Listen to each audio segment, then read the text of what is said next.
¿Por qué? Si la Iglesia renuncia a la tentación del poder y recupera su vocación de servicio, básicamente lo que pensaba Francisco, podría ofrecer esa raíz profunda que tanto falta. Entonces él quería sacar a la Iglesia de solamente como un ente recaudador, llamémosle, porque cada adepto tiene que subvencionar a esta iglesia. En el fondo, el corazón humano, incluso bajo las máscaras de la modernidad, puede ser cambiado. No, no olvidemos que ahora, gracias a las redes sociales, se tiene un alcance aún más grande, donde a manera no sé si de burla, pero yo me acuerdo a principios de este milenio, muchas iglesias abellaban el tema del Internet, abellaban el tema de esta información y de esta forma de comunicación. Y hoy en día en varias redes sociales encuentras de comerciales en cada video a ciertos grupos religiosos. Si es esa idea. Bueno, en este punto, las preguntas fundamentales para la iglesia vienen a ser algo también filosóficas. ¿Quién soy? ¿Qué es el hombre en este momento? ¿Qué sentido tiene ese sufrimiento que pregonan bastante los curas en las misas cuando hablan de eso? ¿Qué es el sufrimiento? ¿Hay algo más allá de la muerte? Siempre nos mencionan que si tenemos una vida de excesos, una vida de malintenciones, no vamos a ir al paraíso. Pero si tenemos una vida recta según los preceptos de la Iglesia católica, de los mandamientos, los pecados capitales, vamos a tener una recompensa eh, en la otra vida. Si bien la Iglesia sabe escuchar estas preguntas, en vez de imponer respuestas, la Iglesia no impone sus respuestas. Por eso enamora, podríamos decir que enamora a sus fieles para decir que la estructura y tu construcción como persona viene en base a tu poder y lo que Dios dictamina. Eso quiere decir que es una comunidad de búsqueda y esperanza. Ahora, ¿por qué estamos hablando del tema de esa crisis o porvenir negro que tiene la religión? Siempre en los aspectos más desde más mitológicos que tenemos, desde que nos dicen que va a llegar el fin del mundo, y estamos esperando 2000 años y no llega el fin del mundo, nos vienen a indicar que si van a escoger un papa negro, viene el fin del mundo, ya son cuestiones que es lo que nos gusta como personas. Siempre ver que hay un mal mayor de lo que estamos viviendo. Hoy la Iglesia Católica está ante su hora decisiva. ¿Por qué? Post Francisco. Para poder encaminar dos caminos, una lenta agonía o una resurrección, una, o una inevitable decadencia o un digno levantamiento. Como el ave fénix de nacer de sus cenizas, porque no olvidemos que el Papa Francisco ha estado muy de cerca con muchos lobbies, los cuales han enfadado a ciertos sectores de la Iglesia Católica, a los conservadores en especial, y nada raro que el nuevo Papa sea conservador para hacer más o menos ese balance. Sabemos que el futuro, bueno, para concluir,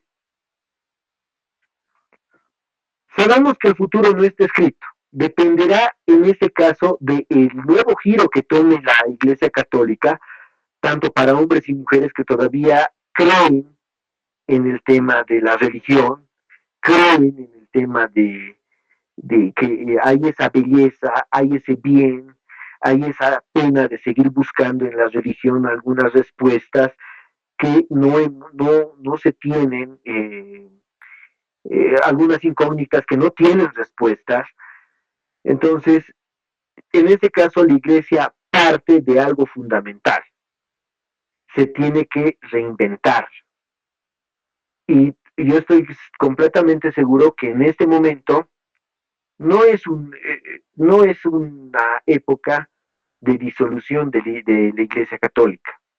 No es una época de que la Iglesia Católica desaparezca. Tal vez de aquí a unos 100 años, como van las cosas, esperando de generaciones en generaciones. Pero en este punto la Iglesia tendría que buscar en este aspecto la lucidez.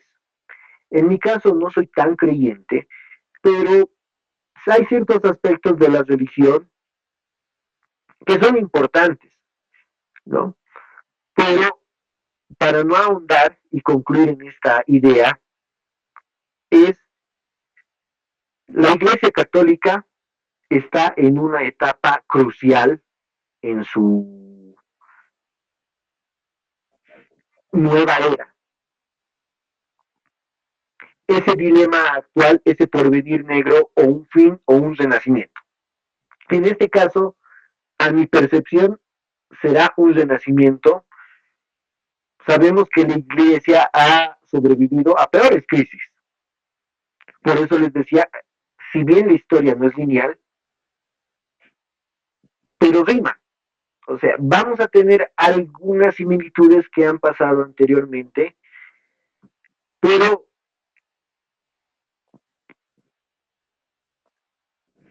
nos tiene que tomar la idea que la profundidad de este asunto va a presentar, en este caso, más a los fieles, que van a ser los alarmistas, que van a indicar que el nuevo papa lo convierten en una deidad, que si muere se destruye el mundo, que si vive vamos a seguir tranquilos, pero al final es un simple humano que solamente está dentro de una, si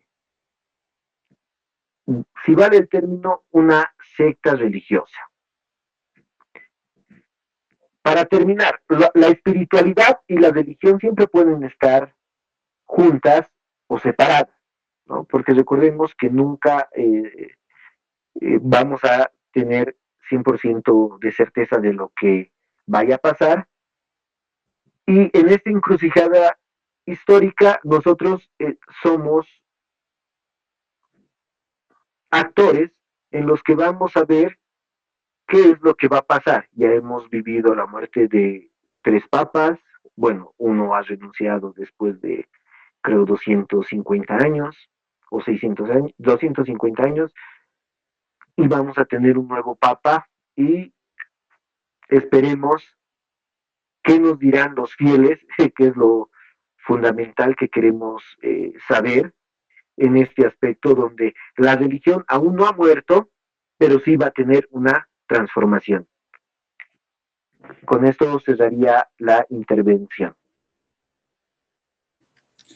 Muchas gracias, compañero José. Este tema resulta importante, no tanto por esta última pérdida del Papa, sino por todo lo que se nos viene como carga especulativa. Dos hipótesis que apuntaban, una hacia que el propio Francisco I era el Papa Negro, por la orden de donde venía y cómo es que el jerarca de los jesuitas, entre ellos se los denominaba el Papa Negro. Entonces, si eso es así, ya estaríamos desde ese tipo de especulaciones a la entrada del fin de los tiempos, ¿no? Sin embargo, desde una interpretación no creyente, desde una interpretación secular, podríamos entender también que sí, ese es el fin del mundo, pero el fin del mundo católico como hegemónico y como el que hasta ahora ha dominado a nivel mundial, porque ¿dónde no está esta religión cristiana en el mundo, bien establecida y con mucho poder de influencia, pese a todas estas divisiones, todos estos peripecias que ha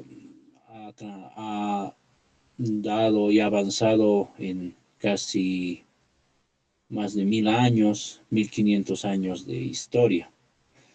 José mencionaba algo interesante que se puede sintetizar en que esta pérdida de las raíces, esta pérdida de las inspiraciones sobre este sentido que te da el querer vivir, en las preguntas por la existencia, muchas veces son solucionadas con estos temas de fe, con estos temas que tienen que ver, para nuestro caso, con lo que es la religión católica. También afirmar que en este cónclave que se está dando, posiblemente sí salga un papa, dicen, del África, y por consiguiente pueda ser por lo menos en el color de piel, coincidir con esta profecía de San Malaquías de que ese sí sea el Papa Negro, y entonces sí ese continúe la labor, pero para, diríamos, ya no desde un punto de vista hegemónico, sino que sea una religión más como tal y no sea como mucho se nos ha venido, sobre todo desde la retórica colonial, que el cristianismo es la religión como tal. Acabaría dando una cronología, ¿no?, de cómo es que ha surgido esto de la Iglesia Católica, con unos primeros tiempos en donde existen grupos muy arcaicos, vamos a decirlo, proto-cristianos, donde se entendía a esto como parte de una secta judía que tenía fe en Yeshua ben Yosef, al que luego lo van a mencionar como el Cristo, Jesús y demás. Entra entonces en su periodo de imperialización cuando tiene el contacto con lo que es el Imperio Romano, cómo es que lo adopta como religión oficial de su imperio, y de ahí surge, ¿no?, el nombre de la Santa Iglesia Católica Romana y Apostólica, y hasta ahora se mantiene ese nombre. Cómo es que luego se las arregla para sobrevivir a la caída del Imperio Romano. Se convierte a los pueblos bárbaros, los subordina en todo lo que se ha llamado la Edad Media Europea. Dentro de ese contexto ocurre el cisma, en donde la Iglesia Católica se queda por un lado y por el otro surge lo que es las iglesias ortodoxas. Uno de los herederos de esta corriente grande sería la Iglesia Ortodoxa rusa, a la cabeza del patriarca Kirill, que está hasta ahora, actual, sigue en boga en lo que es Rusia. Y también podemos mencionar en ya lo que son los tiempos modernos, el inicio de la Reforma Luterana, la religión anglicana en lo que es Inglaterra, y cómo es que la Iglesia Católica ha sobrevivido a todos estos cismas. Pero viene la pregunta, ¿no? Hoy no se trata de una nueva división interna o un pedido por alguna inclusión o pedidos de una naturaleza como las que he descrito anteriormente. Se trataría de una crisis existencial dentro de ellos mismos, una baja en la propia capacidad ética, porque no basta pedir perdón, como algún papa alguna vez dijo, perdón por la Inquisición o por los desmanes que hizo en la conquista, la quema de brujas y demás. Esos temas son, diríamos, apéndices, pues la corrupción que hay, el compañero José mencionaba que hay la banca e instituciones muy poderosas dentro de lo que es el Vaticano. Pero eso denotaría que este porvenir podría estar plagado de si no disolución, pérdida de la capacidad de influencia a nivel